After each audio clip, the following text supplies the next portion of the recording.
Junior Park. This project is funded by a City of Santa Rosa Community Advisory Board Neighborhood Improvement Grant, and this requires Art and Public Places Committee approval of the artwork designs. The Parks Department has approved temporary art to be placed as panels onto the restroom building with no obligation to replace once the building is removed. It looks like we have Annette on our, she has been elevated to a presenter, and thank you for joining our meeting today. Thank you very much. Can you hear me? We sure can. So my name is Annette Arnold, and I am the project lead for the South Park Community Building Initiative. We're a team of local residents working together to make South Park a better neighborhood. We would like your approval to paint 3 murals in Martin Luther King Jr. Park, located in South Park, a neighborhood blighted by illegal dumping, encampments, and abundance of gang graffiti. And our hope is that these murals will not only bring a little bit of needed color and beauty to the neighborhood, but also instill a little bit of neighborhood pride for those who live here, and hopefully reduce some future tagging in the park.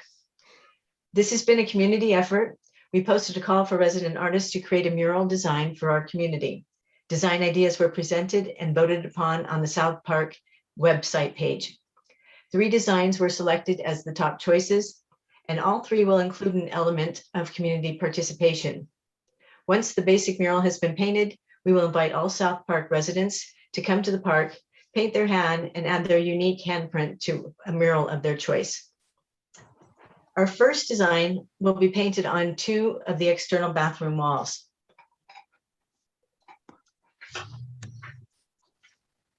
Pardon me here. The Aztec serpent will be painted on 2 of the external walls on the park's bathroom. Aztec serpent by local artist Cade Berkhammer is based on the 15th century 2-headed serpent design from an Aztec temple. It represents the Aztec Mesoamerican god of civilization and the forces of good and light. The serpent's heads will be blue with red and white details, and the body will be striped in the 7 rainbow colors. The design will be outlined in dark blue, set against a bright aqua green background for protection against negativity. The mural will be 8 feet high and 16 feet wide. The artist believes this mural, created by an all-volunteer crew, will add much needed joy and beauty to this neighborhood. The design you see here is a basic rendering, and the final version will be much improved and more refined. Our second design, by local resident Magali Larke, will be painted on a wall of the Head Start building in the park. The heart of South Park represents the literal heart of the neighborhood. The animated style reflects the colorful nature of those who live here. Magali notes that within the design, you will find images that represent Sonoma County, the rose, mountains in the distance, and pine trees that you see in our park. Outside the heart, the monarch butterflies represent the evolution of South Park community members who will or have embarked on new chapters of their lives. The clouds will have South Park street names included to symbolize that the sky is the limit for our residents, and regardless of where one goes, our heart will always be in South Park. The third design will go on a park fence facing the soccer field. The design of the angel wings was chosen as a way to incorporate neighbors' contributions to the artwork. Using a preset color palette, each wing will be made up of individual feathers, each painted by a different person from South Park neighborhood. The space between the 2 wings will allow a person to stand, giving them angel wings when their photo is taken. This idea has been used on murals throughout the country. It acts as a beacon to bring people to the park and have their picture taken. Along with the angel wings, we will invite all neighbors to participate by painting their hand and adding their handprints to the mural on either side of the wings.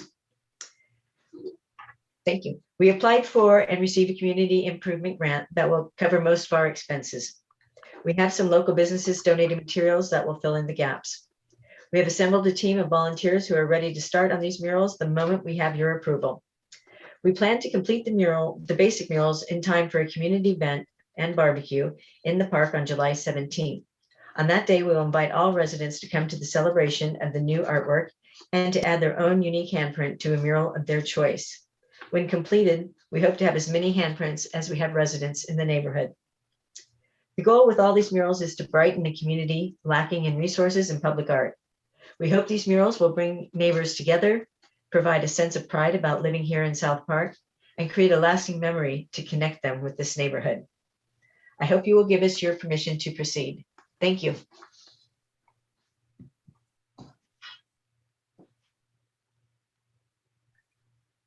Great. Thank you, Annette, for your presentation. Do any of the committee members have any questions or comments regarding Annette's presentation and our action today? I might, to be following our rules, I just questions first, and then a motion needs to be put on the table for discussion. Thank you. Let me take that back. Questions first. Thank you. Melanie. I'm sorry, I missed it. What was the target completion date? We would like to be done by July 17th. That's the day that we hope to have an event in the park where we invite the entire community out. Okay.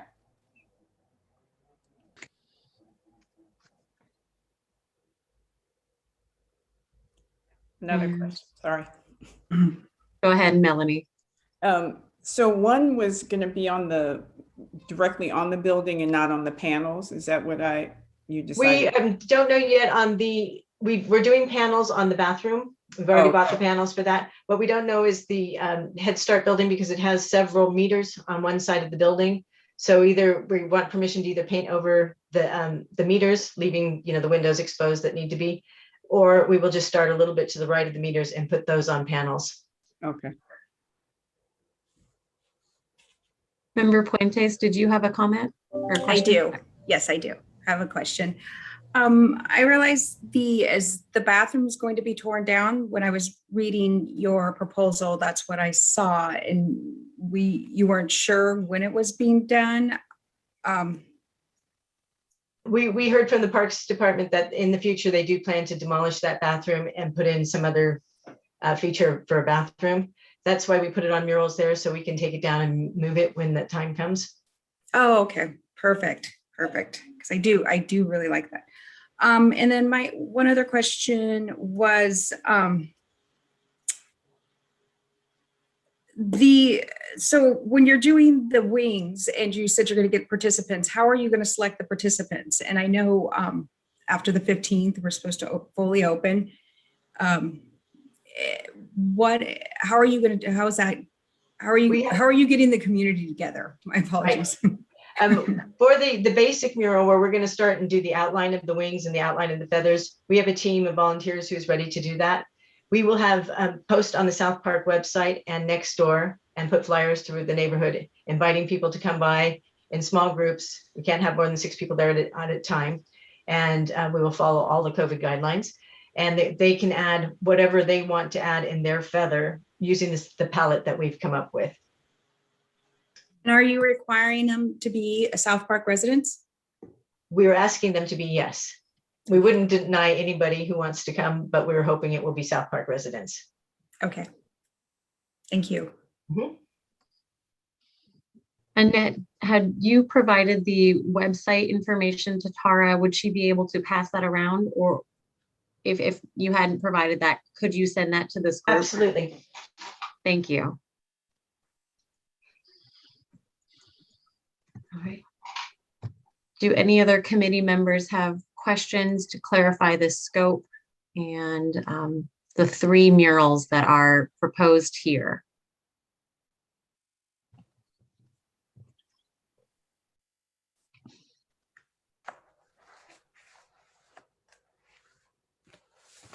Wonderful.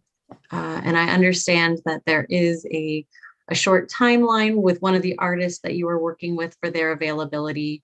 The artist painting the Aztec serpent. So wanted to be mindful of that as well. Thank you. Great. If we have no further questions as a committee, would someone be willing to make a motion to entertain this? Tara, let me back up. Ask for public comments first. Absolutely. Recording secretary, do we have any public comments regarding this item? We do not have any public comments at this time.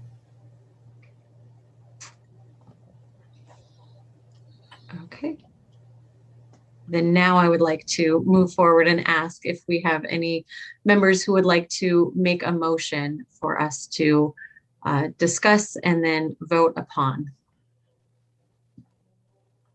So moved. Do I have a second? Just to clarify, the motion is to do what? To approve the artwork designs? Just need to have that in the record, that the motion is to approve the artwork designs, if that's what you meant. Oh, yes. So I move to approve the design. Thank you for clarifying. No problem. Would someone like to second the motion? I'll second that motion. Great. Eileen, will you please take a roll call? Now is time to discuss. Any comments and discussion? Thank you. Are there any discussion points to be made at this time regarding the design, now that we have a motion on the table to approve the design?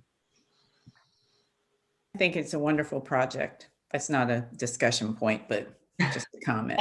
So Thank you. I want to add that I like that you, that there has been some peer review of the, of the community. They've seen it and approved it and, or want to go forward with it. So it seems like there's Thank some you. ownership there. Great, thank you. Lisa, Yes. Annette, I read your proposal. I appreciate, it's obviously you put a lot of time and a lot of work into this. And I just want to say, I really appreciate everything you've done. And you took an account of everybody's time and commitment, and you put all the puzzle pieces together. It really looks like you've made it work. And I do appreciate all of that.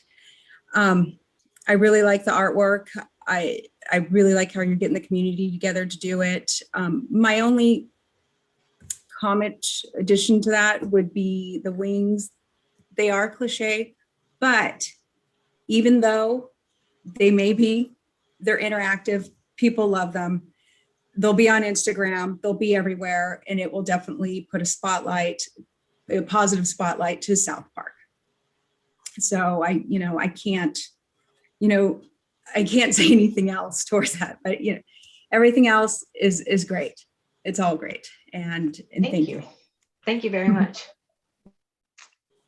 I just thought of something, not that you don't have to do this at all, but I was just thinking when Lisa was talking about it would be on Instagram, it would be cool to have South Park somewhere there so that there's an instant recognition of when these photos are being made or whatever. So We can definitely do that on the wings. I don't know that it would fit on the other two murals as much. not a something that you have to do, just a thought. It's already been mentioned and I forgot to show that in the con. Okay. Thank you. dovetailing off of Melanie's comment, I think it's very neat that there are street names in the clouds on the Heart of South Park mural. I think that will provide a nice reorientation or ability to provide some context of where this mural is. So I was glad for that inclusion in there. Great, thank you. And I appreciate that there are 3 different types of murals being proposed here. They are, again, the angel wings is a bit more participatory.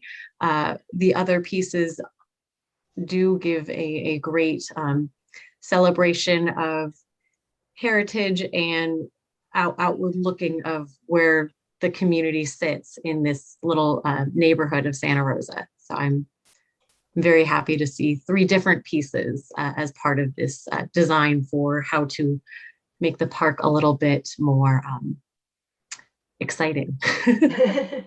Thank you. Well, great. If we,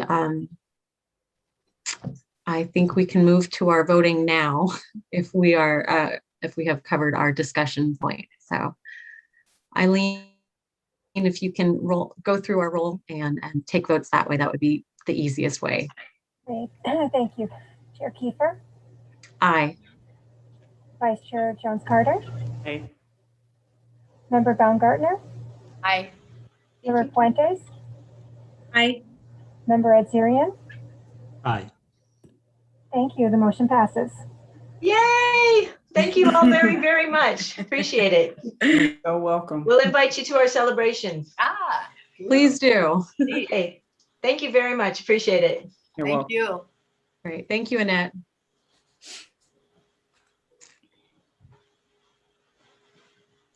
Okay, at this point, I would like to move us on to the next agenda item, item 5.2, Santa Rosa Forward General Plan Project. The Santa Rosa Forward Project team will present and collect input on the opportunities and challenges facing the city in the next 25 to 30 years. No action by the committee is requested at this time. Member comments will be collected as input for the draft Santa Rosa Forward Vision Statement. At this time, I'd like to hand it over to Andy Gustafson, Santa Rosa City Planner, who will be making our presentation today. Thank you very much, Chair Keeper. I really welcome the opportunity to present to this committee. We are going about I call it the roadshow. We're meeting all the city boards and commissions, as well as community organizations and the public, to collect what people think are the challenges and issues facing the city, what their visions are of the future. I have a presentation which I will go through. It's a presentation we've given already a number of times. And I will invite you to ask questions about the first couple parts that go into, and let's go to the next slide.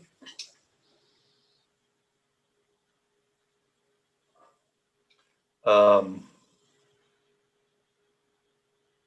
will go through the first couple parts of this presentation efficiently, but I do invite questions, because a lot of what I'll be talking about in the first two parts is really the need for the general plan and why we're doing this. So really, the general plan update is an opportunity for us to think through what it is we want our community to become. And we at the city shape the city through planning policies and programs. And we want to, as we build this plan, we want to get input from the community. Next slide.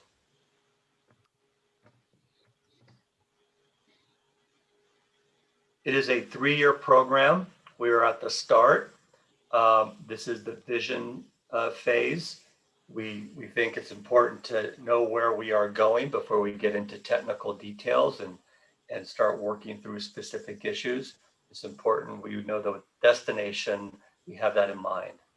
There will be multiple opportunities throughout the 3-year program to have public participation for this committee, and you as individuals to engage in the process, to come to our meetings and give your input on a variety of things, including the alternatives, the environmental impacts associated with the plan, or specific issues that come up during the course of the study. This plan will ultimately be adopted by the council, but it will, before it gets to that point, go through a number of public meetings and hearings. Next slide.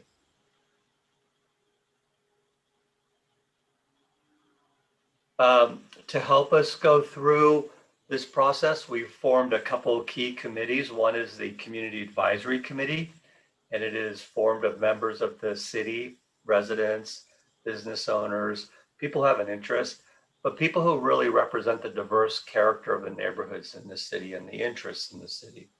There are 25 members, and I'll here make a shameless plug. If you or anyone else you know might be interested in participating, we still have some open seats on our 25-member committee. So please feel free to contact me, and I'll leave my email, if I can talk and type at the same time, in the chat, and you can reach out to me and let me know you might be a good candidate. Next slide. Yeah, I can't do this at the same time.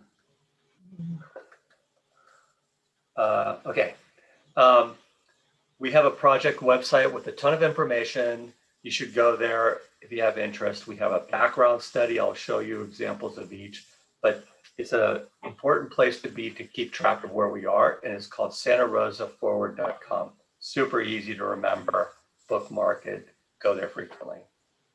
Thank you. Next slide. We conducted a survey in February where we were asking people, what do they think their center of their neighborhood is? How would they draw boundaries around their neighborhood? What are the things that are important to them? And we got some interesting findings. We had 1,300 participants, which is really excellent. Next slide. So these maps, these two figures exhibit sort of widespread participation in the cities. Each one of those yellow dots is a neighborhood center, and you can see that they're all mashed up. And then also the one picture on the right shows us how people drew their boundaries around their neighborhood centers. We're going to go in and look at these to kind of see where our natural clusters of neighborhood centers are and how those boundaries might coincide. Maybe we'll learn there are certain unclaimed areas in the city that no one thinks falls in their neighborhood. It might be a planning opportunity for enhancing the city. Next slide.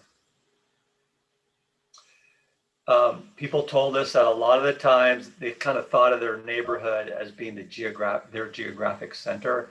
Others thought about would there be that their center is where they shop or where they gather. So this kind of begins to tell us how neighborhood centers function. Next slide. We also asked them, what's important for the city to respond to? What kind of changes need to happen in the city to get to a place that we all want to live, well, now, but also in the future, 2050. And a lot of us are concerned about natural hazards, which is pretty natural with the fires. Housing is a big issue. Likewise, amenities and services in the city. You can see all those different issues trailing off. Next slide. And then we ask, what do people want to get engaged in, or what do they think have the greatest opportunities to improve the city? And the biggest, well, they were quite even, quite frankly, between affordable housing for all income levels, making sure our city's clean, clean air, clean water, clean environment, that we have access to services, and that we have jobs, and that there's connectivity in neighborhoods. I mean, these are all really important issues that we can talk about and reconcile in the general plan. Next slide. In order for us to move forward, we really need to understand where we are. So we write an existing conditions report. It's really a snapshot in time. It's an encyclopedia of all the topics that we really need to think about. So here are the list of subject matter topics that are addressed in this existing conditions report. That website, santarosaforward.com, contains the full report. It's a great read. If you have a specific topic that you're interested in and you want to learn more about it, dive into it. You will get our best assessment of our current condition. And we would love your feedback. If you think we missed something or we need to correct something, tell us. Next slide. The briefing book is just that. It's a briefing book that tells you the high-level issues that came out of the existing conditions report. So if you really want to get a quick overview and access to what are the big things or big issues in each of those topic areas, take a look at the briefing book. And it's a really great way in 20 or 30 pages to get a good overview. Next slide.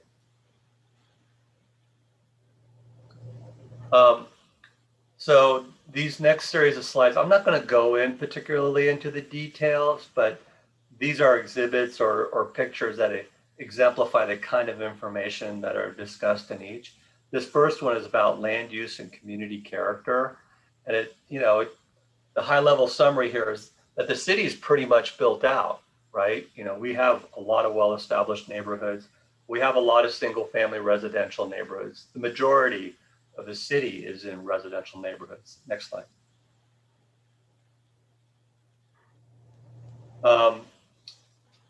So the vision statements, did we jump a bunch or did I do a higher level edit? Let's see here. No, that's right. So that one slide about land use was just an example of all those different topic areas that you can get into. So we last March met with the Citizen Advisory Committee, which was formed to help us as we go through the project to hear from this diverse group of people, their initial input. They are our sounding board, our initial response to public opinion or giving us public opinion. And they helped us formulate what are the topics or principles that should be part of a vision statement. Those vision statements are really aspirational. They're things that help us understand what kind of policies or programs in the general plan covering all those different topics we should be paying attention to. So they were the starting point. Next slide. They came up with a series of, I call them principles, or kind of these petals around the center flower that exemplify these ideas that are all a part of the vision of the general plan. And we'll go through each of these briefly and discuss them. But what I would like to do at the end of this presentation is kind of come back to this slide and for you as a committee to give input about which of these really strike you or resonate as being important in what your vision for the city is. So we'll return to this slide, but let's go through to the next slide and begin kind of reviewing each of these in turn. And I'll say, you see here, inclusive and just. These are definitions, descriptions that came from this Community Advisory Committee, and they're really starting points. In many of our previous workshops, people asked about these definitions, and you're invited to do the same. So inclusive is that we want a city that's a place that's welcoming to all, that we don't put barriers up to participation. It's citywide and neighborhood-wide. We want it to be a place that's just, where there's social justice and environmental justice for everyone. Next slide. We want a healthy city. We want a place where, you know, we can grow up and grow old, our kids can thrive, a place that's free of hazards, whether it's environmental or traffic. I want to make a plug here about this general plan with regard to this particular idea, a healthy city. The city has received a grant from Kaiser Permanente to help us to do a truly extraordinary thing. We are required by state law, is a new provision of the general plan, that we look at environmental justice. Environmental justice is really a broad term that talks about making sure that everyone in the city, all the neighborhoods are not burdened by environmental hazards or deficient services, that everybody shares equally. And we know within our city that there isn't equal distribution in all this, and that there's often disparity. And so in our city, we have these challenges that really impact the health outcomes of people who live in these places. Kaiser Permanente, they're partnering with us. They provided us with a grant, and we have on staff for the first time a public health planner who is helping us meet the disadvantaged community, the people with whom the English is a second language and who may not be as civically engaged, to help us reach them, to make sure that when we go through this exercise, this planning process, that we are addressing their needs, that we are identifying disadvantaged communities, and that we are creating social and environmental justice throughout the city. So this is a really important concept that I just want to spend a little more time on. And it's really unique about this general plan that makes it very exciting. The next term, resilient, is a really open term, but really for me, might mean something different for you. But for me, it really means we have systems that aren't brittle, meaning they can adapt to change, that they can accommodate unexpected events. And we've seen our city have to deal with this with the fires and the recent economic impacts of the COVID pandemic. Next slide. We want to be prepared. We want to be sheltered. These are two traditional things cities do, and the city of Santa Rosa does.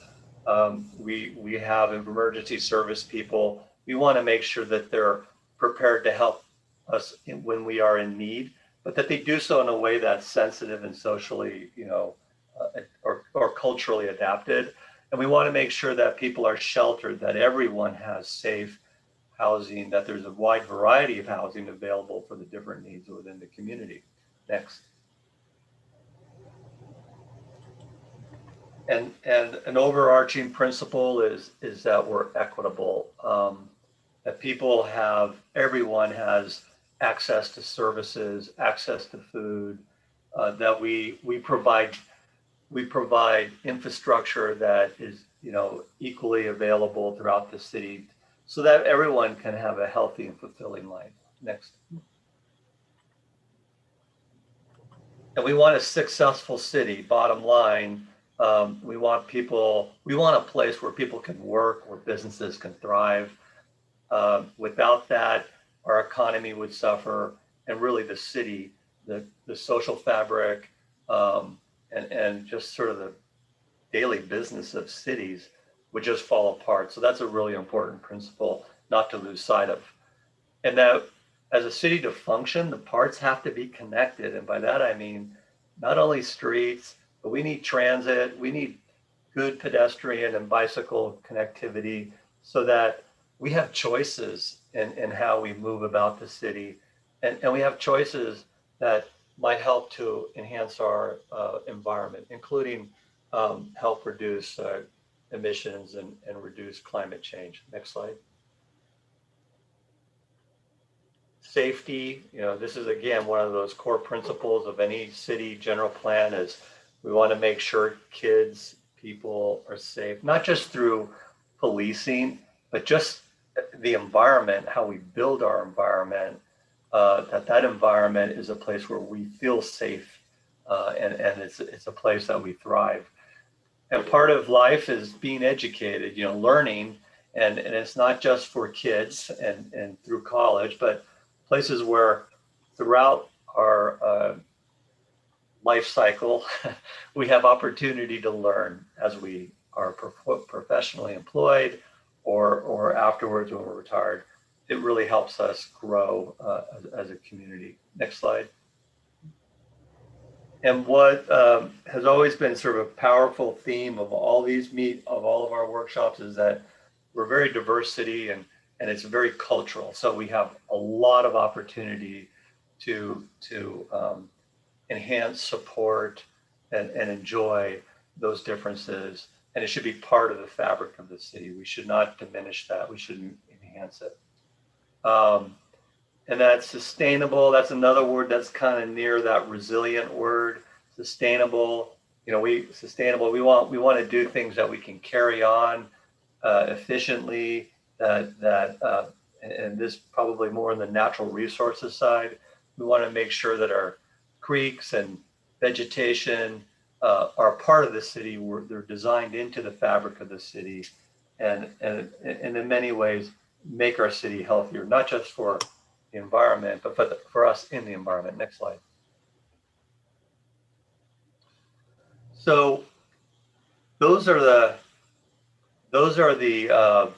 key principles that came out of the Community Advisory Committee and that we discussed in a series of workshops that you may have heard of, that we held in each of the council member districts.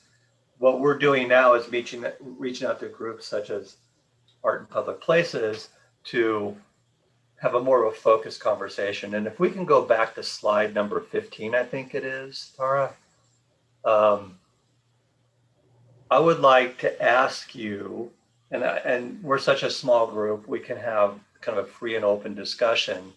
Just generally, let's talk about what are the things that are the greatest challenges?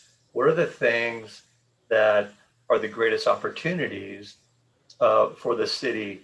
And maybe use these words, these concepts as a way to name them and talk about them a little bit. And you can be specific about places that exemplify what you mean. That's often helpful. And I'll take notes. But before we do that, does anybody have any question? I kind of raced through all that stuff about the general plan and our process. Any questions about that before we launch into the words? And Andy, that dovetails quite nicely into the next phase of or the next step for our meeting. And I would like to invite any questions now at this point about the presentation that Andy just gave us about the general plan process, and any questions that we might have about how this vision statement informs the larger creation of the general plan.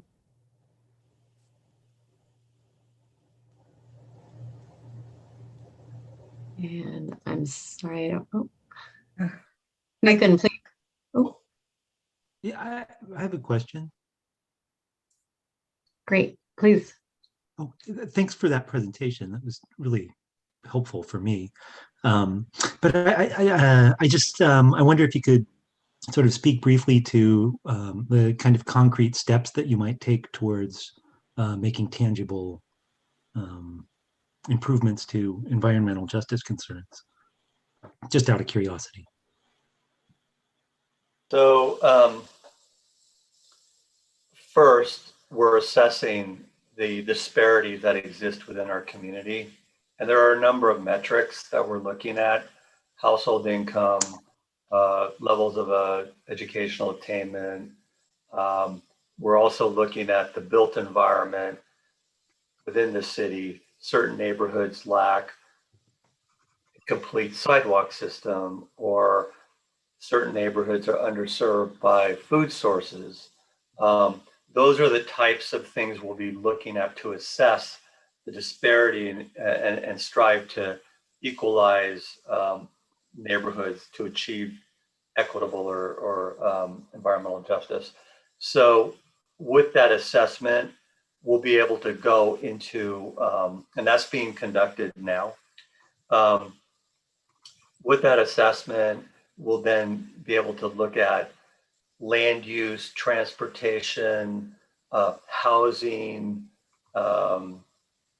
parks and recreation policy in the general plan, and strive to fill those unmet needs, and build in from policy which actually identify actionable statements, things that should be done as development occurs over time or as city funds projects. So this plan really is a framework, and it sets forth guidelines that, as individual development activities take place over time, will shape those projects. Whether it's a city-sponsored project, when it builds a roadway, we'll make sure there's good sidewalks and crosswalks. Or when it spends money on parks, we'll make sure that it's allocated towards places that need it and for the purposes that is most fits the community's desires. So that's kind of an example of how the general plan would address environmental justice issues.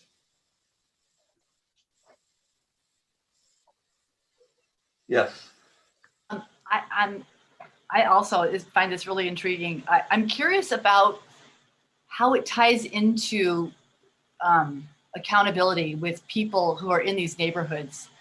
That how does the communication process roll from when you decide you have identified disparity and you're going to put some resources there, but that the people that are actually affected understand and come alongside and receive, and you know what I'm saying? How does that, I mean, I don't even know city planning principles. I assume that's part of it, but it just seems that sometimes it feels like it gets kind of brought up into the stratosphere of public works, and the people not really sure it ever happened to them. Right. And that is the challenge. A general plan, I can tell you, is a pretty abstract idea, but Yeah. when an apartment building goes next door, it's very concrete. Yeah.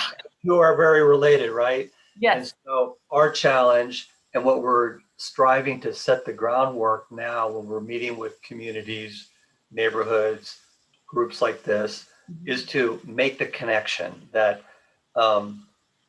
when we talk about policy, it really can shape the physical world in their immediate area and within a very short time frame, and that to affect change, to be a part of that change, you have to engage. So a lot of what we're doing is education, encouragement, that people engage in civic activity.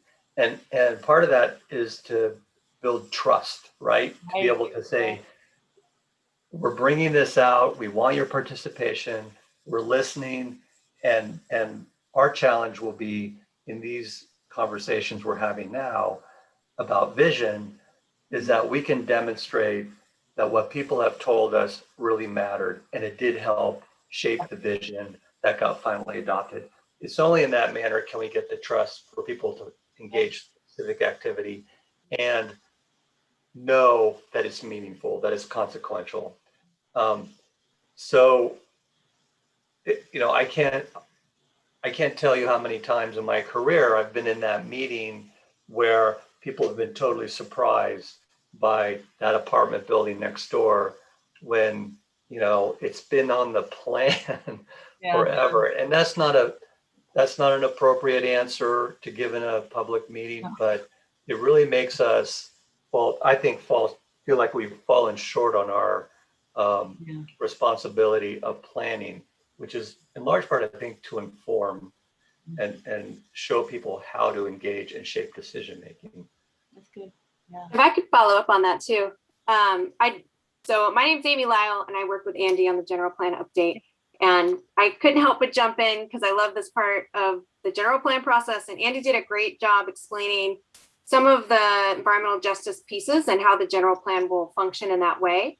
But I also just wanted to mention that there are some on the ground things that are happening now because we do have a grant and have hired an equity and public health planner, but we're also working with our public works department to start creating more feedback loops with the community, specifically our vulnerable populations in districts 1 and 7. So around Roseland and Southwest Santa Rosa. And so for those areas, we are creating some focus groups related just to infrastructure to help inform our public works team on where the gaps are and what's needed. But as Andy noted, we're at the very beginning of the general plan process. So we're really just laying out the framework and getting the data. So we've got our existing conditions report. As part of our housing element work, we're also doing a report on affirmatively furthering fair housing, which is a new piece of legislation that's asking all the communities to look at how our communities have evolved and where's the redlining occurred? Why do we have certain populations in certain areas? And so the more information we have on that, the more policy work we can focus on those specific areas. So we are collaborating with the county and the other jurisdictions on that work because, as you know, people don't know where the city ends and the county starts and all of that. So we're really at the very beginning, and we would love input on how to go about that work as it unfolds. So we're happy to come back and we can ask Beatrice, who's our equity and public health planner, to talk a little more about her work specifically, because it is like, long range, big picture general plan, very incremental. But through our general plan process, we are going to create this framework to have more discussions that are more real time. And as Andy noted, kind of create the social infrastructure. So we have a feedback loop and we do a better job communicating out what we heard and then how the city can respond. Nice. Melanie, please go ahead. Were you muted? Oh, Melanie, please unmute yourself. Okay. Thank you.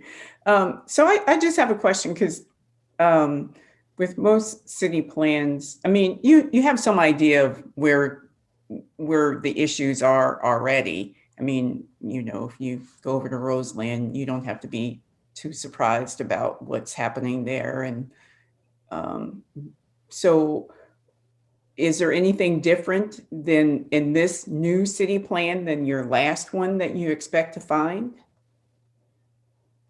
Could your general plan, you do one every how many years? I don't know here.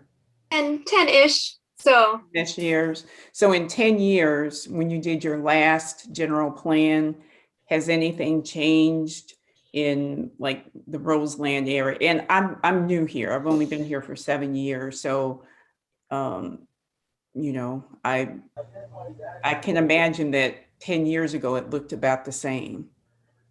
welcome to the city.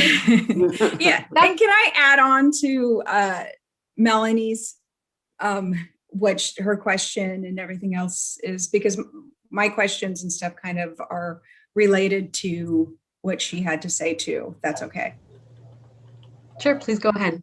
Okay, thank you. So I know that Andy was talking about, he wanted us to pick out a word and describe it and stuff there, or just elaborate on it and stuff. And the word that came to me most was equitable. And that was just being equitable balance of the city resources that we have. And I know, you know, Melanie is new and stuff. I have, you know, I've lived in South Park and Roseland and West 9th. And I always knew there was some disparity among the city resources. And I realized that Roseland didn't become incorporated in the city until just recently and stuff. But it wasn't until I moved to Bennett Valley that I saw how horrible, how just huge, and just the disparity among the two and just how big it was. And so my question is too, is in regards to the built environment that the city provides, and there's so many years, decades and decades of neglect in these certain areas, how is this really going to be just how, because this is going to take so much resources and so much time and so much energy. And I just, because it's been so many years, and I don't know if there's just a little by little, or if there's going to be a big bang, or what is the big plans, because there is, and just to start with like sidewalks and crosswalks and road, you know, just so much out there. So yeah, that's my question. And and that it's a powerful one, and it's one that we're grappling with. It's the general plan. It's an important guidance document, not just for, you know, the vision and the plan, but it's also a funding document. Every year, the city goes through a capital budget planning program where Public Works decides where and how it's spending money, roads, sewers, all that. And they are guided by those projects before they're funded, are guided by the general plan. They need to be consistent with general plan policy. And if out of this general plan, it becomes a priority to do accelerated community investment in these neighborhoods, that could be a powerful tool to bring sidewalks, road improvements, sewer to those areas. So it's always going to be incremental. A lot of it's public financing when it's public resources and it's tax dollars that are limited. But then there's also the part of the equation is creating incentives for development of land uses that we want and desire. And as land uses develop, the developer provides those kinds of improvements as well, sidewalks in front of their projects and improvements to intersections and that kind of thing, help towards building parks. So it's really, it is incremental. Policy can help, and I anticipate will be a large part of helping to balance inequities, and it will take time to evolve or bring together the equitable distribution of resources that may not have been developed equally over decades in the city of Santa Rosa. I wanted to go back and address Melanie's question very quickly. Andy or Amy, if either of you could please speak to how the general plan fits in with the other planning documents that we have on file with the city. How does this relate to the Sebastopol Road specific plan and the recently approved station area specific plan? I'm curious in how, for this committee's knowledge, how do those plans fit together? Sure. Amy can talk more detail about the downtown plan, but in general, what you describe are what are called specific plans. They are nested within the general plan. The general plan is a general document. It's looking at the city at 30,000 feet.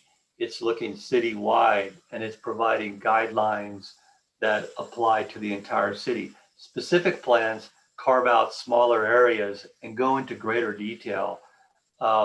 The Roseland area plan, the Sebastopol Avenue specific plan, really took a deep dive look at those specific places and crafted a very sharp, focused vision of how that streetscape should work. It, for instance, designed or defined in high detail the Roseland Village project that the city approved, and that is, underway. The downtown plan is the same thing. It was an opportunity to use that as a tool to revision downtown and help deal with housing elsewhere, that we have as a citywide issue. So those are specific plans that are nested within the general plan. They have to be consistent with one another. And when we write the general plan, we'll be reflecting on those specific plans. If necessary, we may have to alter those specific plans to make them fit well. That's how they work. It's coordinated. Great, thank you. Member Nathan, please. Yeah, I just sort of thinking in cultural terms, in my experience, sprawl represents a significant obstacle to the development of, culture. And I wonder if there's any kind of concerted effort to incentivize high density housing and maybe de-incentivize single family home developments. Can I jump in on that, Andy? Just because I have something that's kind of unrelated to the general plan. Mhm. One, we don't have solutions in the general plan update yet. So it's good right now to provide feedback on what you would like to see, because we are at that visioning stage. But aside from the general plan, we are also working on a missing middle housing initiative. And so what we're doing is we're taking a dive into our low and medium density residential areas and trying to identify ways where we can increase densities, but in a way that through form and mass, they're not impacting the aesthetics and the neighborhood character that already exists.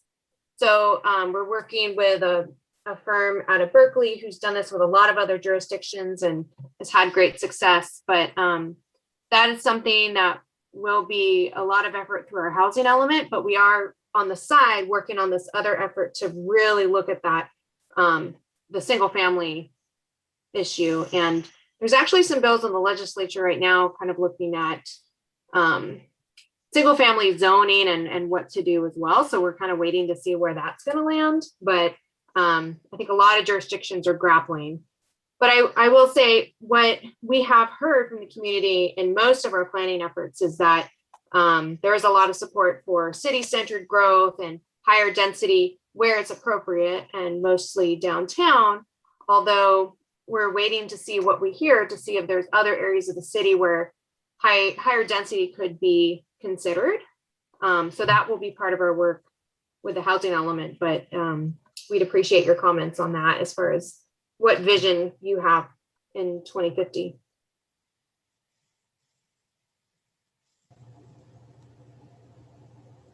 Jeff. Everybody, sorry I joined the meeting a bit late. I had a conference I was in, but it's good to see everybody, and Andy and Amy, nice to see you both.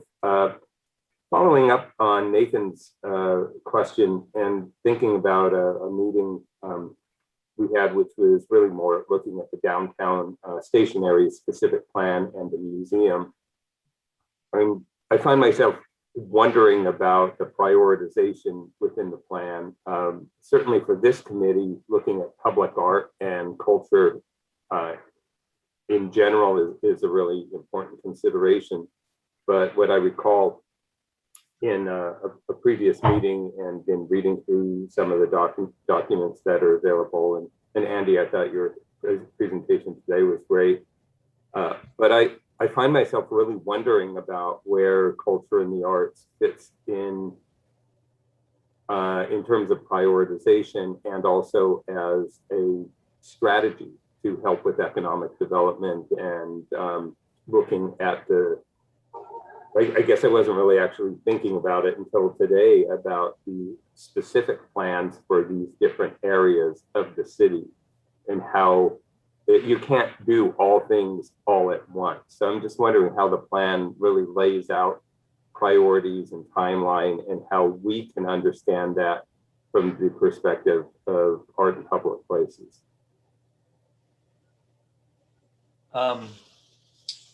To some extent, the plan will, in reconciling all the different issues that come up in public discussion, balance and establish priorities. And I think if I were to anticipate, this issue of neighborhood vitality is going to be at the core of that, much of that discussion. And some of the early conversations I had with Tara and with you, I think it's not just me, but this project team is excited about the role of art, not only in getting people interested and aware about how to get engaged in civic activity, but how that in turn, how art and artful activities, I'll put it that way, can help to define neighborhoods and reinforce neighborhoods. The city's general plan currently has a public arts element. So it is a component within the general plan now. And I anticipate that probably will stay with the general plan in some form, whether it's a discrete element or whether they are groups of policies that talk about this topic. I can't say. But I think it's important for this group and your constituents, for your supporters, to be engaged in this discussion to make sure it stays present and relevant in the general plan. I don't want it to drop off, but we really need the support of the voices. And I think one way of showing that it's relevant is if we have opportunity to collaborate on how we use art and artful activities to engage people to know that the general plan and their neighborhoods matter, that would be a good way to reinforce that link. Yeah, thanks for bringing that. Oh, sorry, Kristen. I was going to jump in. Okay, thanks. A question. Sorry, I was just going to ask, if there isn't a separate chapter for arts and culture, where do you see those goals and policies fitting into the general plan? Well, I feel that there are certain topics that really cut across many issues. For instance, climate change is a topic that cuts across transportation, land use, parks. I can see art being that same kind of topic where it's hugely influencing urban design, parks. So I can't say yet what the final form or construction of the general plan will be, how many chapters there will be. But I know that would be potentially one technique that we might employ with arts. Thank you. Yeah, I found it very interesting that the specific plan also included elements of public art in the design guidelines sections. So it very much, there is a lot of opportunity for public art goals to be dispersed around a number of chapters. And I think that was great for you to say that to this committee as we move forward in our, and hopefully engage our colleagues and community members to participate in the upcoming workshops, meetings, and online surveys. Sorry to go back to you, Tara. I know you wanted to pipe in. Thanks. I just wanted to share that as you know, the committee has a task force now with Kristen and Nathan that is tackling, well, it's for the topic of project development, but when we met a couple weeks ago, I think we identified the main priority to be figuring out how an artist could be a part of the general planning process. And we have a meeting set up, I think later this week, Thursday perhaps, for that topic to be discussed. So just for the rest of the committee to know that that's being pursued as a way for a collaboration to take place during the planning process itself. And I think that there's a lot of opportunity there. I don't want to steal the thunder from that task force in terms of the additional work that they want to report out on later on the agenda. But I just wanted to bring that up, that's something that has already started that conversation. And then also, my thoughts so far on how arts and culture or public art could be incorporated into a new plan, I think is similar to what Andy's kind of saying might be a possibility in terms of incorporating some thoughts or policy suggestions on whatever topic is being discussed from an arts and culture perspective, rather than saving it all and putting it in its separate part of the document. I just think that's an interesting integrated approach that might serve us well when we're looking at it from that point of view. But I think that initially, I'm really excited about the potential of bringing an artist in to be a part of this process, specifically for what Andy was saying, that engagement piece, inviting community to participate in maybe a different way to get feedback and have a hand in this process, so that there's a piece of that ownership there, and that there's something they can take away saying, okay, well, if this policy that, I'm helping to shape a policy that can enable this to happen in my neighborhood, and it means that my kids will be able to do X, Y, and Z. I mean, I think making it that personal for people and experiencing something through an art form is a really powerful tool to make sure we can use in this process.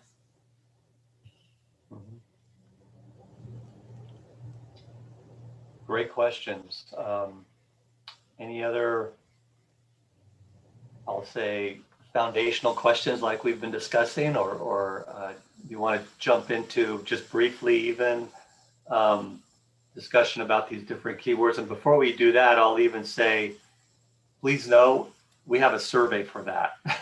So if after this meeting you wish to kind of expand upon your thoughts, thinking about this a little bit, you want to elaborate, I'm going to post a little survey here that we have available, and you can use that as a tool to communicate in greater detail to the team. And this is a survey we've been using throughout the workshops, and we'll continue to run. Gosh, I don't know if we have an end date yet, but it's going to be on at least for the remainder of June, I would say. I can share that screen again if that would be helpful for people to look at that diagram. Yes, page 15.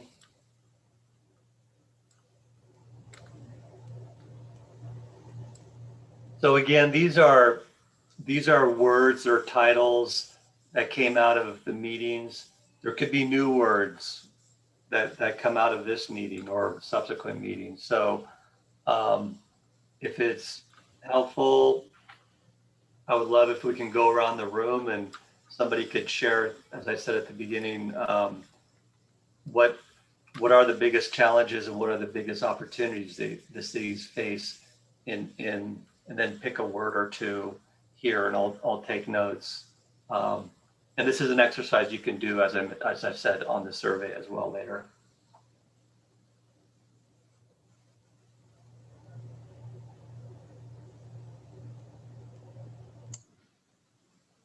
And you can speak through the lens of being somebody interested in the arts or just as a resident.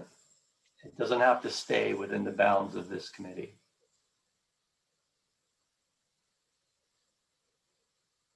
Yeah.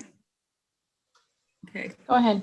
Go ahead, I Lisa. think, yeah, I think I spoke before on mine was an equitable balance of resources. So, and it was, yeah, equitable. That's the one that stuck out to me the most.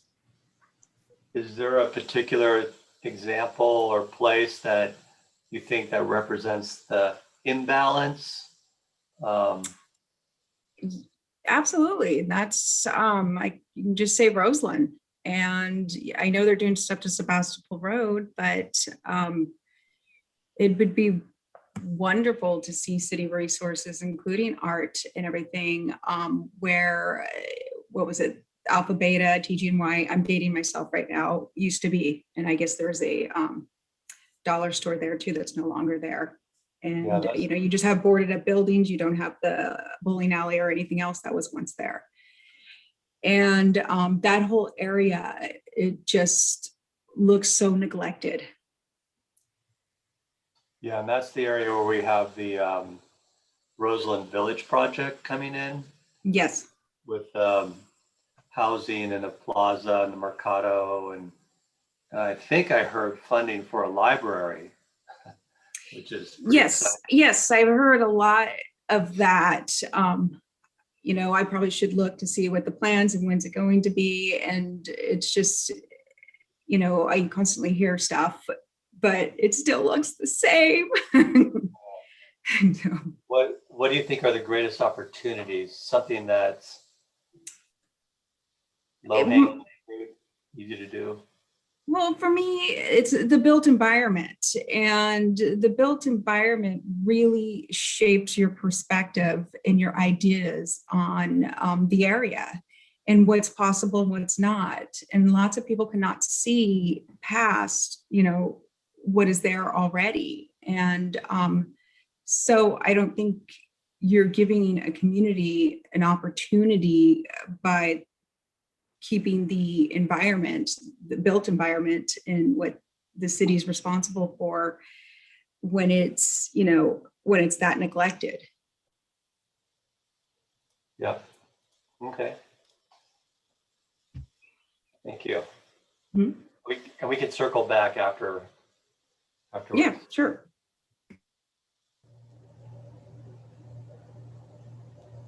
One of the other ones that stands out to me is, and I think sheltered is about housing. I'm guessing, is the high number of individuals that are not sheltered in this area, and what we can do to help in that process.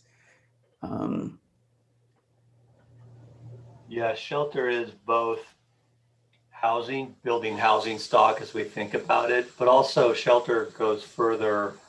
There are some people who are in a life circumstance where they need something additional, transitional housing or care, you know, care outside the home. So, but they definitely are complementary. And when you said in this area, do you mean, were you referring to Roseland or you mean Santa Rosa as a whole? Santa Rosa as a whole. Yeah. I mean, I think, you know, no matter where you go, there's, well, not everywhere, but, you know, there's just a huge population of, and I know as it was explained to me that because Santa Rosa is a hub for services, a lot of people come here seeking those services and just stay, and but don't have housing, or, you know, have issues that they choose not to be housed. But Right. what can we do to help that group of people so that they don't have to camp under the freeway or on the side of the road? Or, I mean, like the little, what is it called? Gallegos village out by Los Oak Gilicos. Farm. Los Gilicos, yeah. Yeah, thank you, somebody. That was a great little project, but it's just like a drop in the bucket and it's so far out. But something needs to be done.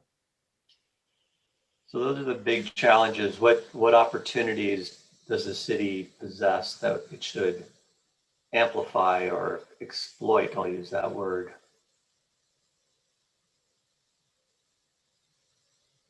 I'm sorry, was that a question?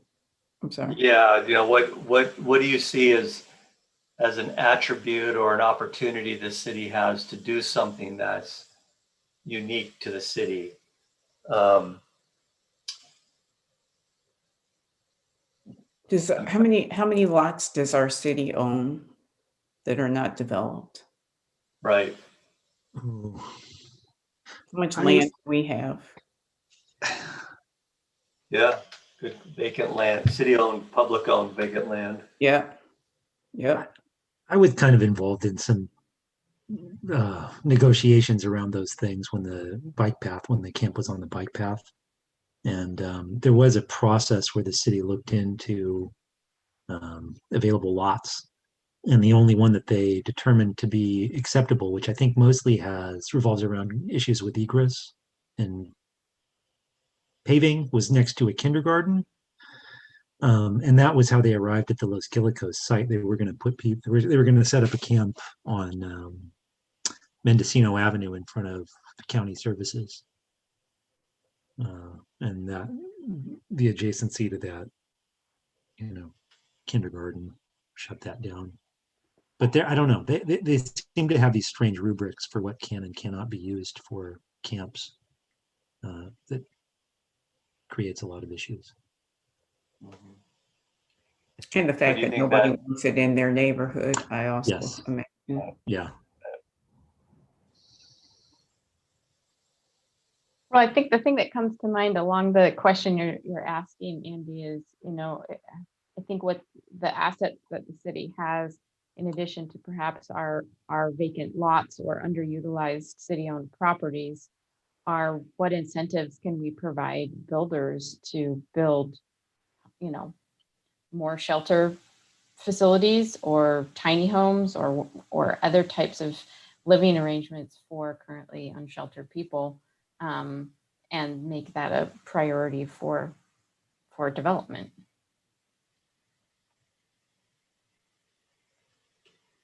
Yeah, absolutely.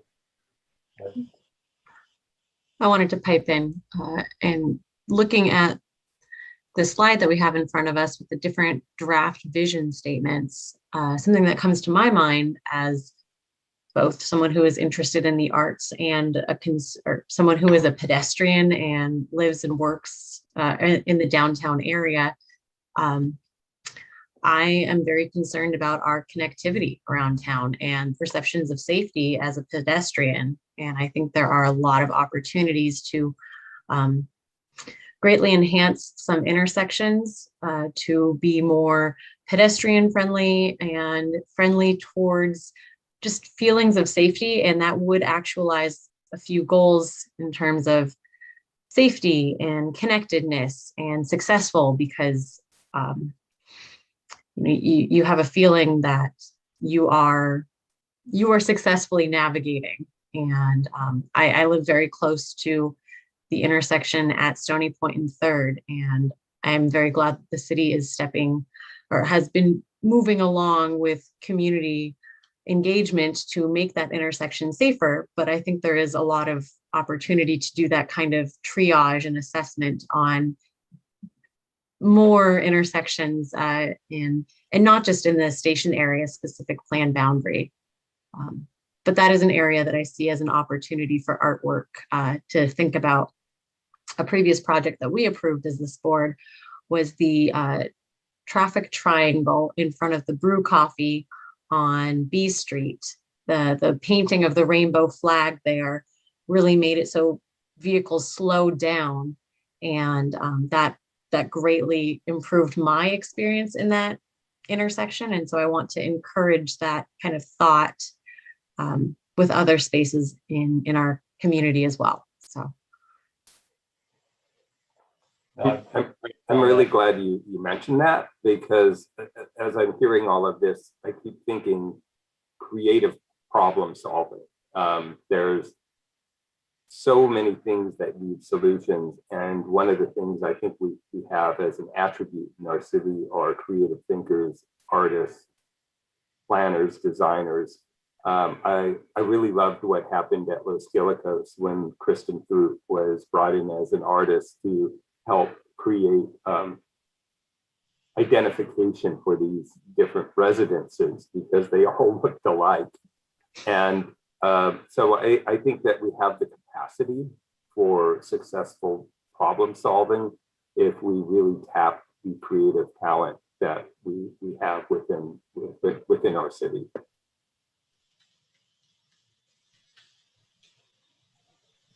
Yes, I could see that be a part of wayfinding and gateways to different parts of our neighborhoods or city. And I especially like how that activity implicitly begins to claim the public right of way for not just vehicles, but for people.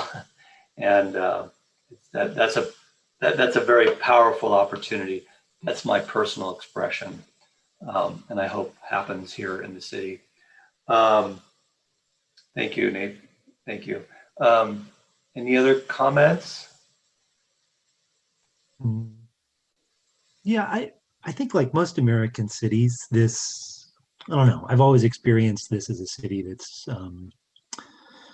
has deep inherited divisions along lines of race and class. I mean, in the sense that it's segregated in those terms historically. And I guess my key would be inclusive, to the extent that the general plan offers an opportunity to address those issues. Yeah. And then I have another thought that's kind of vague, but I've always been interested in the late modern buildings downtown, and how increasing density or development in Santa Rosa seems to coincide with a kind of regressive aesthetic program where, like the new Super 8 motel gets dressed up like a barn or something, as a way to hearken to the agrarian past, even as it gets paved over. And I don't know. It's just something that I think about as I watch this town grow. I think there's a kind of attempt at, what's the word I'm looking for?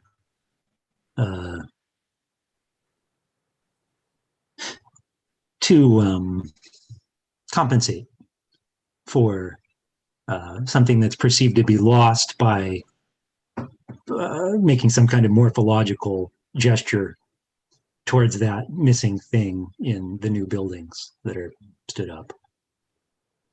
And I experience that as a problem. Well, the city has design review guidelines where a lot of these issues are discussed, and they're if not neighborhood, such as the downtown specific, they are building form and use specific. Yeah. And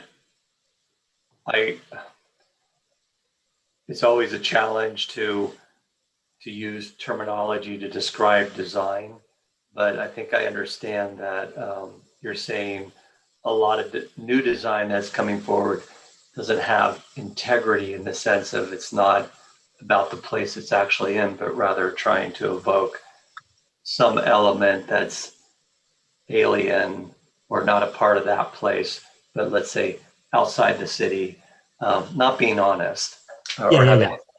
Yeah. That's so there are opportunities there, not only downtown, but our historic districts where we have a challenge where we need to grow. We talked about infill development, missing middle housing. How do you do that in historic districts and yet keep the character of those places? Mhm. that's very much cherished. I think that's a huge challenge.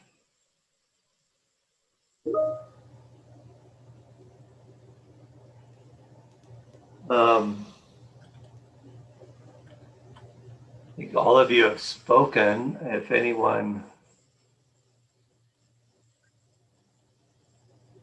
has not, I mean, this is a big topic. It's a big project. Yeah.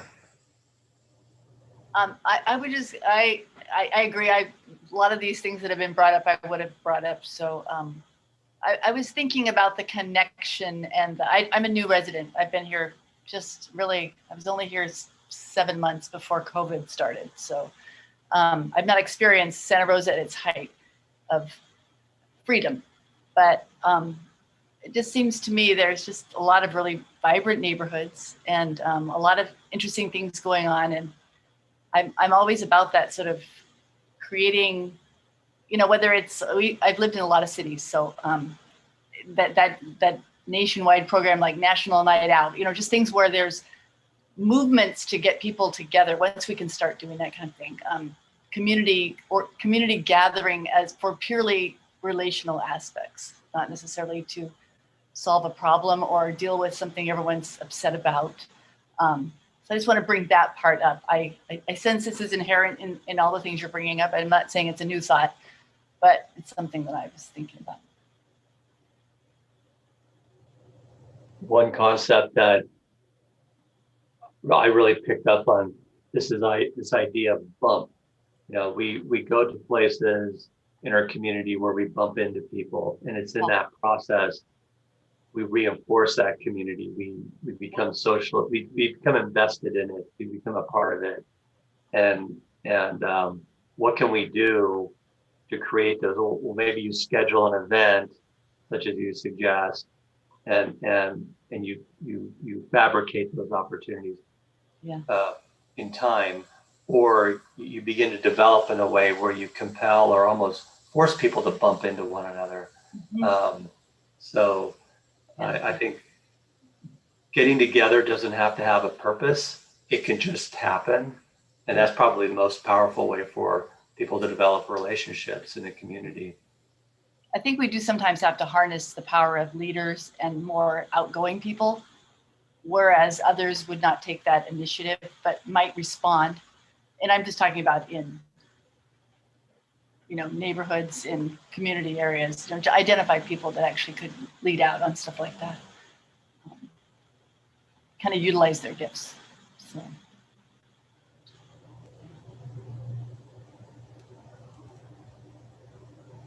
All right. So it looks like we're wrapping up our little discussion here. I wanted to ask Andy and Amy, what ways can the Art and Public Places Committee show up and provide, comment and public, or how can we provide our voices in this planning phase going forward?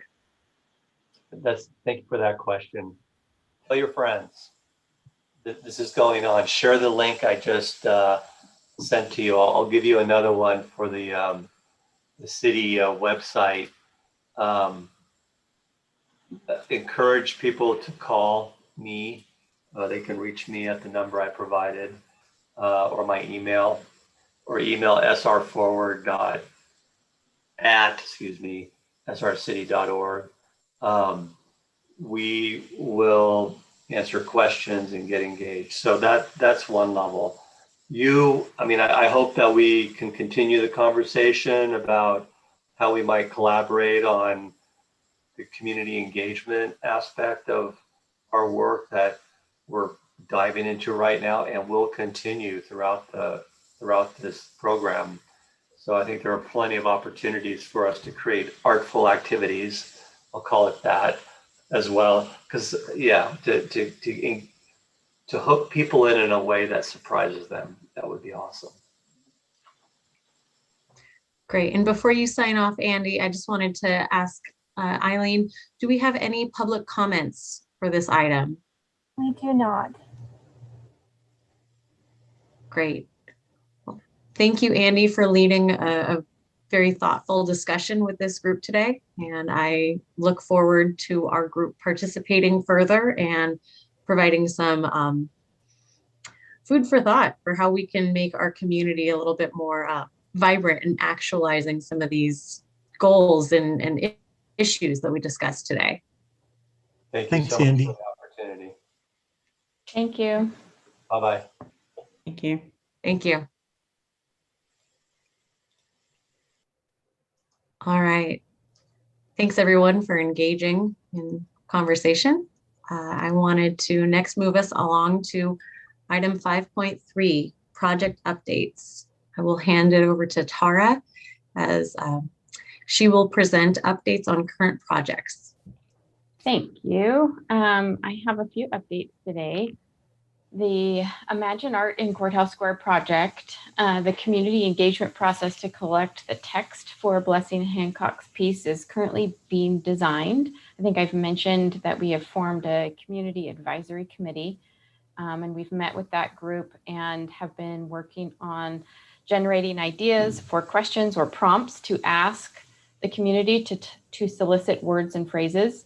And hoping to launch the actual engagement where we are going out to the community this summer. We wanted to be very thoughtful, as I've said before, in how we phrase that engagement to make sure we are setting ourselves up to receive words and phrases that really capture the Santa Rosa community as was intended by the piece. So David Ward is the project manager for that. And hopefully by our next regular meeting, we will have more on that. Obviously, we hope to launch that sooner than our next regular meeting. So we will be sending you information that you can share with your friends and communities once we do launch that. Essentially, we want to be asking all Santa Rosa residents to respond in some way, and we're tailoring outreach for individuals, for organizations or groups, organized groups, and for youth, so that there's various kind of points of entry and invitations made to various, in various ways to get the best response. So that's currently going on. And for the 5th Street Parking Garage project, I think since our last meeting, we have announced that the 3 finalists that were selected and invited to submit the designs are L Street Art, the artist team of MJ Lindo Lawyer and Joshua Lawyer, and Matthew Floriani. Those were the 3 highest scoring and the 3 artists or artist teams selected by the selection panel to submit proposals. So they were selected from the 35 submissions that we received, and they are being paid an honorarium to provide these proposals to us. They are due June 17th. And then there will be an opportunity for the public to view and provide feedback on the designs for about a month's time period. And then the selection panel will make a final decision and recommend one artist to the Art and Public Places Committee at the August meeting. That's our proposed timeline and our goal. For maintenance and conservation, the Asawa panels, as we spoke of last time during project updates, there was not all the materials have not been quite finalized in order for me to present that item to you today. Plus the agenda was quite full, but I will be bringing an item to this committee soon with the recommendation to pursue the bronze option. We have received support from the family of Ruth Asawa to pursue the bronze option. So I'm still gathering cost estimates, and we'll be bringing that forward to this committee as soon as I can. Those are all of my updates for today, but if there's any questions about something on that list or something else, I'm happy to answer. Great. Do any committee members have any questions for Tara about projects that are ongoing? Can you just remind us what the bronze option is? Yeah, I don't think you were at the last meeting. I kind of spilled the beans at the last meeting about that. There was also some nice coverage by Gay LeBaron in the Press Democrat about the history of the panels for the original fountain and the fact that they actually were intended to be bronze originally. But back in the 80s when the piece was done, there wasn't enough funding for the bronze option at that time. So The bronze option, it sounds like a mystery novel or something, is essentially to use the original panels, which are made of GFRC, glass fiber reinforced cement, and very fragile and have deteriorated very, very much over the last many years, especially with the outdoor elements, and the one panel that was on the water side of the fountain got additionally damaged from being underwater. So the idea is to use those as masters and to cast bronze casts and install those onto the new fountain that will be constructed in the square. Gotcha. Thanks. Any other Tara, questions? yeah, I have a question. When you said to use those as the masters to cast in the bronze, is there going to be repairs on them first to, since there's so much deterioration on them, and is there original mold from those, or how are those repairs? Just if you could. Yeah, all of that is quickly. being worked out right now, and a full plan being developed by our conservator and a bronze foundry who's working with Sawa's family to make a proposal for this. I believe the idea would be to do minimal amounts of repairs to the actual original panels before the molds are made. And then during the mold making process, they can actually fill in a lot of missing detail and correct some of the deterioration through the mold making process. And then when the casts are made, the bronzes would not have the same defects. They would be essentially repaired through the bronze casting process. But I don't work at a foundry, so I'm leaving that up to them to make the recommendation on how best to do that. But they have said that is probably the best way to address it. Thank you. Exciting. Yes. And I don't want to spill beans or speak too much out of turn, but Tara and I met to talk about preserving the original panels. And there are a lot of questions about how to make that happen, but I think it's important to note that there is an effort underway to, after they're cast, after the molds are made, to preserve them somewhere, somehow. Yes, the original panels are still the original artwork, so there's kind of a duty to preserve them and hopefully allow them to be seen by the public, shared with the public. But yeah, there's a lot of details to work out because they're large and they need a lot of care. So.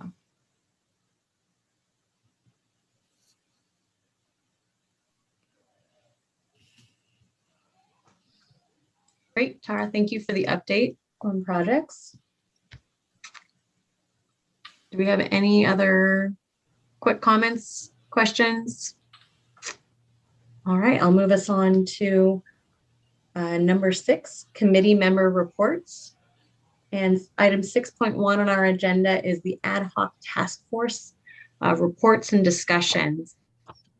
I understand that all of our task forces have now met. If there's anyone who wants to give an update about what their task force is working on currently or next steps, this is a great time for us to have an informal discussion about how these task force are coming along.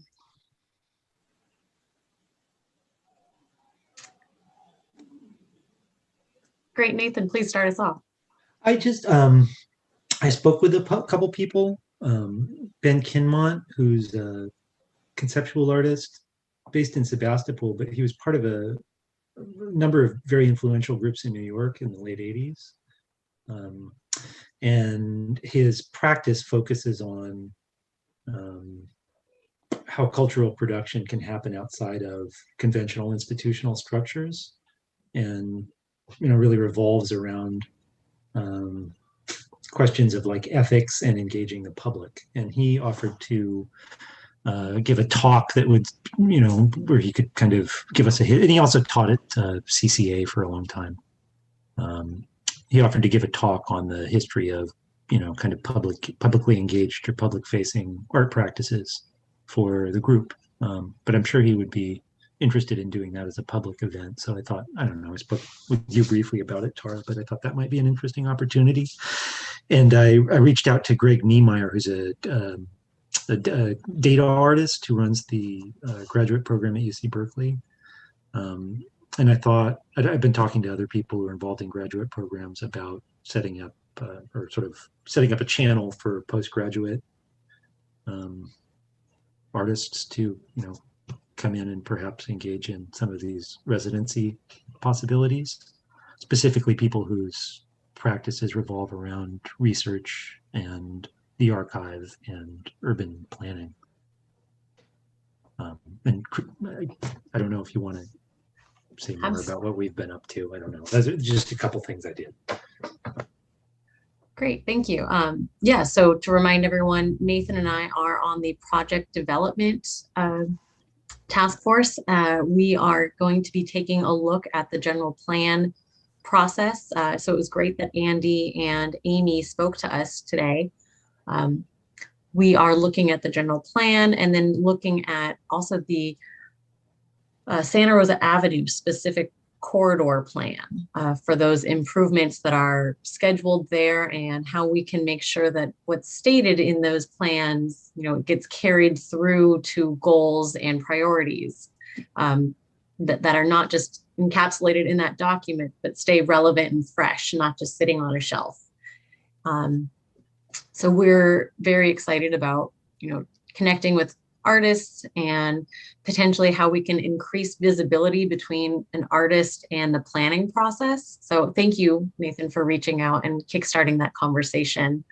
I am very interested in hearing more about kind of the history of artistic endeavors in these planning processes. I've heard a couple of different perspectives on it, and I think that is very timely for our task force. So I am very interested in that conversation.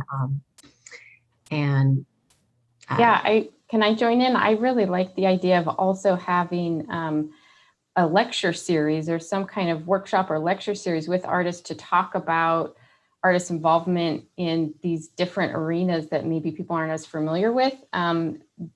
And not limit ourselves to just having like one artist be brought on board as part of the planning process. I think we can look at that as a multi-pronged approach, multi-level layered thing. So I really appreciate that suggestion from Nathan in terms of how to get the community access to just different perspectives, different information about how artists can work with the community and with planning processes. So I think that's great. Great. Jeff, please fill us in about your team. So our team is community engagement.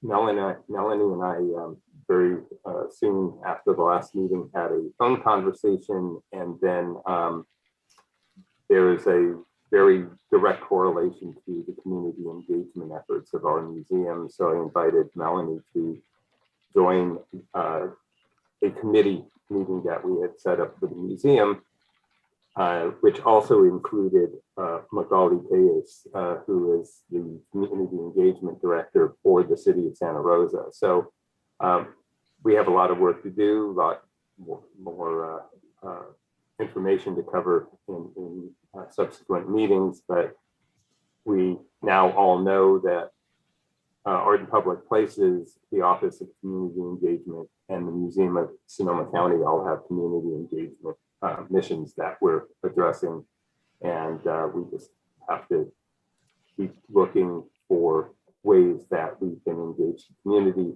I'm also on the Community Advisory Committee for the UNAM project, so I'm looking at that as having a correlation. And actually, Nathan, what you were just describing in terms of maybe artist lectures or things of that nature also relates. And so I think a lot of our job is going to be connecting the dots, where are the opportunities, and how do we look at things that are already happening or have been proposed maybe through another committee or task force or agency. We don't want to reinvent the wheel, but we definitely want to figure out where the opportunities are so we can engage a greater number of people in a very diverse and inclusive process. for our residents. I bet just been doing, am I muted? Let's see. No, you're No, good. you're good, Okay, Melanie. I do that so much. So I've just been doing a running list of every time I talk to somebody, I said, who should we meet? Who should we talk to? So I have this running tablet going. So that's my one thing that I'm working on right now, but we do have more work to do.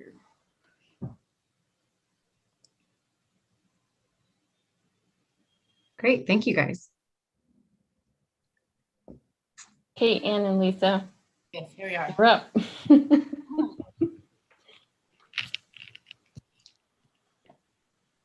got together with Tara and have this amazing document with lots of resources of a variety of diverse groups in the city.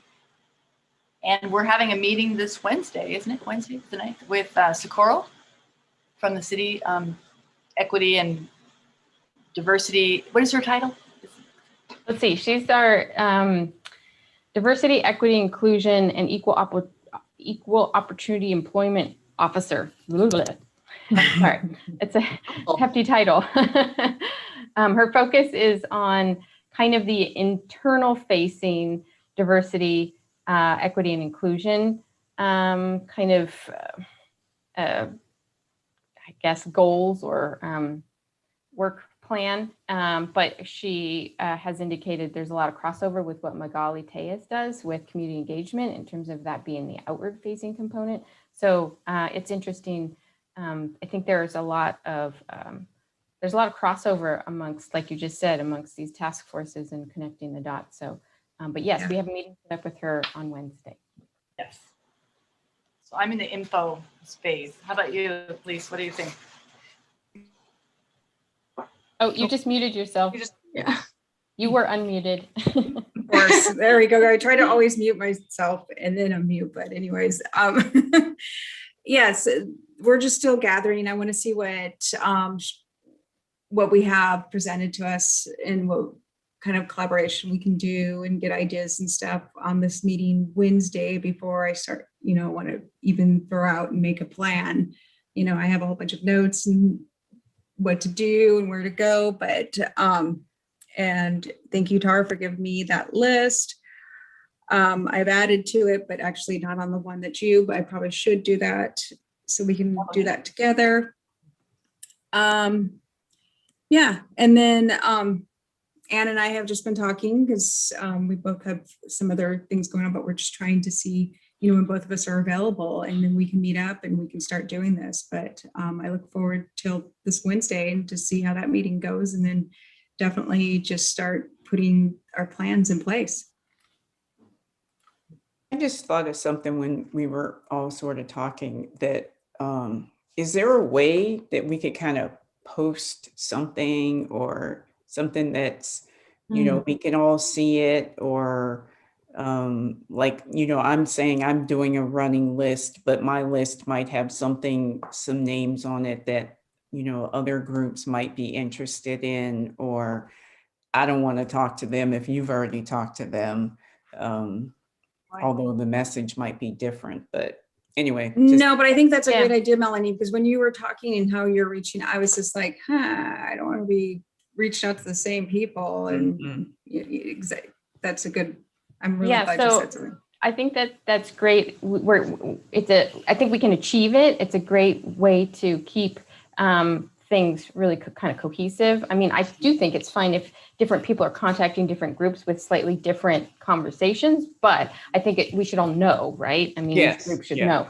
The trick is we can't all share things unless it's presented at a public meeting in a public forum. So, so we can make this work. It can go through me. So essentially, if you're adding to the list, or if you've got your own running list, send it to me. I'll put it with the running list that I already have, or that others are using, and we'll get something cohesive. And then we'll figure out the best way to share it so that we're not violating the Brown Act. That's just the constraint we have. But yes, we can figure this out. We just can't have something where like it's a Google Doc and you're all adding things. It has to. But I think we can find a workaround. So We have to hire a consultant and then they can. do Right, it. exactly. Yeah, pay them the big bucks. They'll figure it out.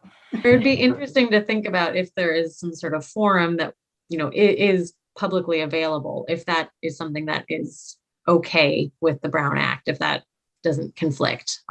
Yeah, I'll do a little research on that. I mean, I think that essentially what I think we can do is once we have a compiled list, it'll just have to be shared during the meeting so that it's public information, and we can just put the organization's names so that we're not sharing like personal or like contact information.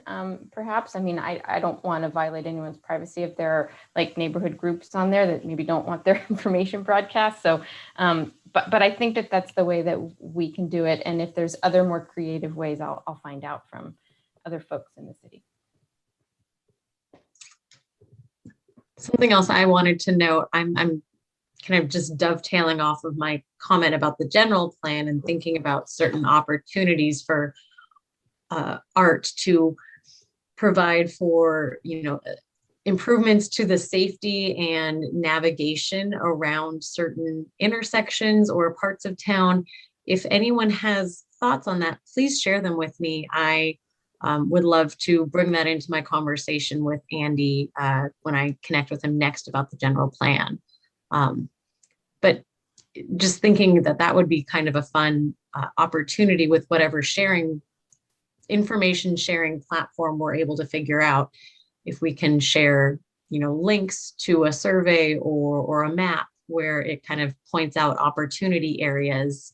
I'm borrowing that term from our last, from the Art in Public Places previous goal setting program where there was identified areas for projects, but I would like to think about that a little bit more cohesively with the group again. So if it's okay, I might just send out a survey through Tara and then have everyone answer it. But again, we'll see what works with our committee and how we communicate with each other and make sure that we're not violating the Brown Act. So I was just curious that since we're having discussions here, the presentation by the city on the planning commission or city plan, I should say. Is that what you had thought it was going to be?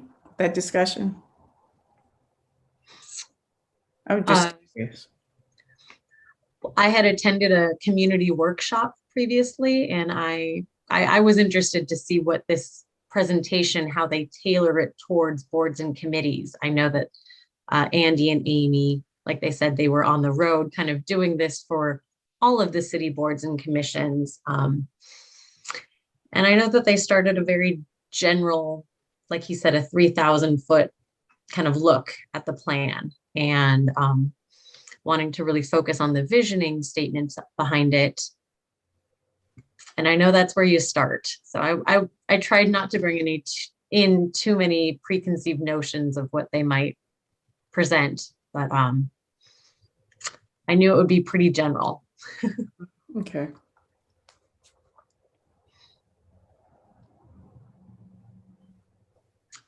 And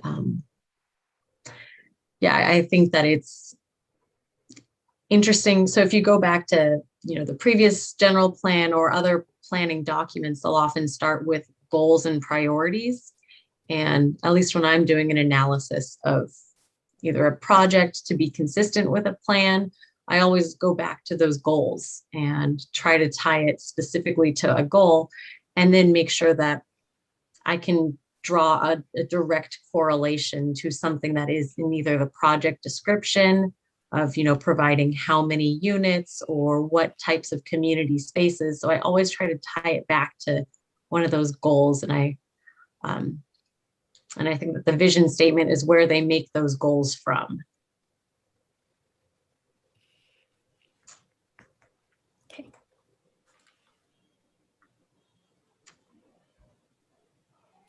So if we've kind of wrapped up our discussion about our ad hoc task force, I'm looking forward to our group collaborating more, even though we're all on different task forces. I think that's great that we want to be involved with the other groups. I would like to move to item number 7, which is future agenda items, and would like to open up an opportunity for idea generation for us to kind of brainstorm about future items that could be on our agenda.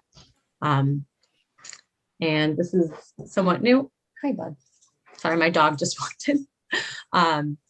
But I would like to kind of kick off a more casual conversation about, you know, what opportunities there are for us to bring in, and Nathan opened up that a little bit of, you know, artists that could speak to our group or at a larger community event. But if there was anything pressing on anyone's mind that we needed to be aware of. Nathan. Yeah, I feel like I harp on this a bit, but I think it would be really great to find private partners who could make commercial real estate spaces available. This is very common in most European cities as a space for artists. Nathan, how do you, what action or what type of discussion would help with furthering that conversation? Like, what could we bring back as an agenda item for a future discussion? Oh, well, I think it's just a question of making the connection with the right people. I don't feel like, personally, I haven't had much luck with that, but I think the committee could really grease the wheels, and it could do a lot for local artists. In the UK, there's a company called Camelot. In Amsterdam, it's a municipally run thing. Usually they do it under the paradigm of anti-squat, which was something that was introduced to prevent squatters from taking over after that heyday in the 70s and 80s. But they give keys to artists to commercial spaces. The artists have access to the spaces for very minimal rent, and they only get like a week or two of notice prior to being kicked out if they find a commercially viable tenant. Okay, so maybe it's something like, maybe we could prepare some examples to bring forward I could do that. To the committee to show, and then maybe the discussion would be to consider some type of programming from the Public Art Committee to start to support a program like that here in Santa Rosa. I think that would be great. And I know you made an effort to do that with municipally owned buildings and got We did it ran with into private. issues. We did it with private too. Oh, But we had trouble. We ran the Phantom Gallery program for a few years in like what, 2007, 8, 9, something like that. And we used only private property, commercial space downtown for that. Didn't the open and out plan include a fair amount of, there's my dog, private property placements? Seems like that was part of it. Yeah, but it's, I think we're talking more about like physical use of the space rather than window front displays. That's really all open and out did. I think it's slightly different type of use, but yeah, similar. Yeah, and I'm familiar with programs like that too. I just wanted to make sure I was. Yeah, same. Yeah, same. And actually, working in New Jersey and seeing some of what has happened in other cities, a collaboration with the Chamber of Commerce or another, we had a collaboration between the Local Arts Council and the Business Association, the Merchants Association in Princeton that resulted in some projects. Didn't go as well as I had hoped, but there are other models, to be sure. And I'm wondering, Tara, if it's premature to, I think this is somewhat related, but the county is now looking at developing a public art strategy, or at least they're researching the possibility of a public art strategy. Is that something that we should put on an agenda, or is that maybe for a little bit further in the future, just to make sure that we're up to speed on what the county might be doing. Yeah, I think that's a great agenda item for the future. I'm not sure that they're ready yet to maybe do outward conversations about that. I mean, I know they're just starting their own planning process, but I will definitely put that on the list to bring back, maybe just for informational and feedback input. You know, I'm not exactly sure what that would look like, but I think it would be nice to share information.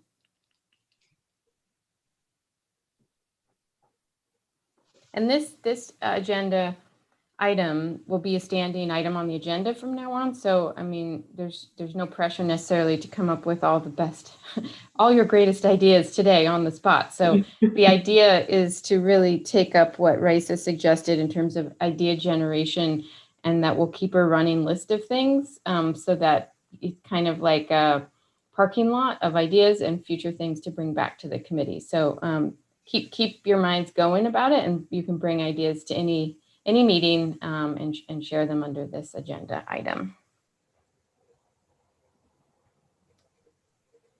Great. Nathan, you had another Sorry, comment? No, go ahead. Was there someone else? I was just thinking it might make sense to have some kind of database or list of small spaces that might be kind of ripe for some kind of activation. Yeah. Because if, you know, I think probably most artists wouldn't, you know, think to take over a publicly held space, but I would imagine there are spaces that might be interesting. And if we were to sort of set up a gate to those spaces, so to speak, it might be fruitful. Yeah. Are you talking outdoor public space or anything? I was thinking outdoor stuff, just, you know, vacant spaces. You know, marginal spaces tend to be productive in relation to the arts, I think. Yeah, there's You know, often a it bit can be more accessible. flexibility with what you can do with the space.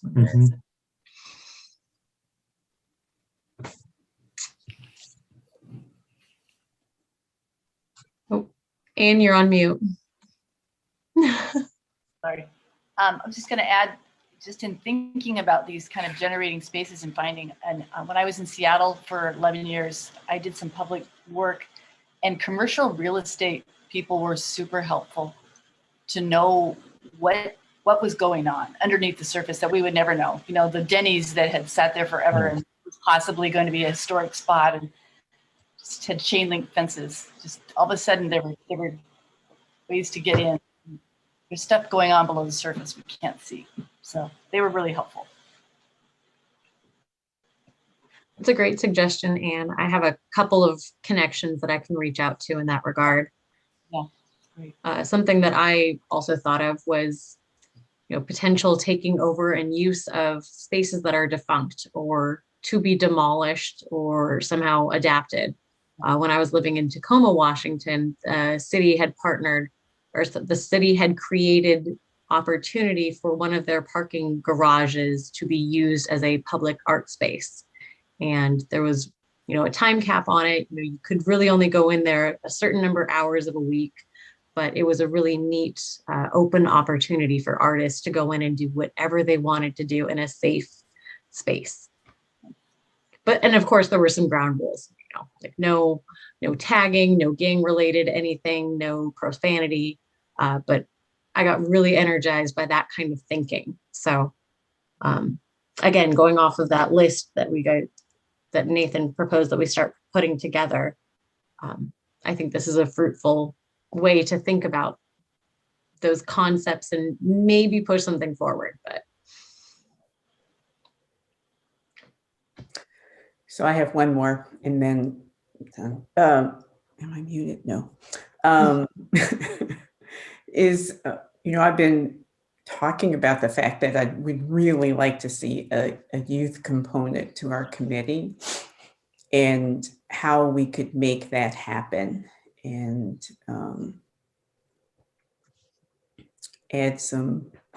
add a, you know, a rotating position or something Anyway, that's my 2 cents. What's the age range that you're I don't know. thinking about? Somebody high school, you know. Yeah, That's thank what you. I'm I'll, thinking. I'll definitely put that on the list. I think we can bring that forward on a future agenda. At least I can do the research as to how we might be able to have a youth representative sit on the committee. There's a Okay. mechanism to allow that on city council. I know that they've had youth reps before. And I think other boards and commissions are looking at that again too. So I can definitely do some information gathering and bring back some reports Great. to the committee.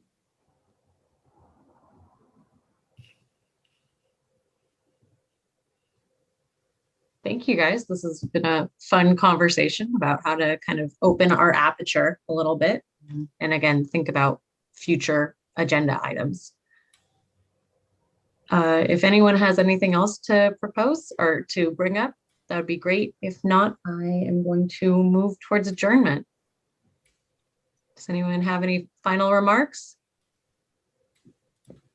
Well, thank you everyone for your information. Our next meeting of the Art and Public Places, the next regular meeting of Art and Public Places Committee scheduled for Monday, June 5th, 2021 will be canceled due to the 4th of July holiday.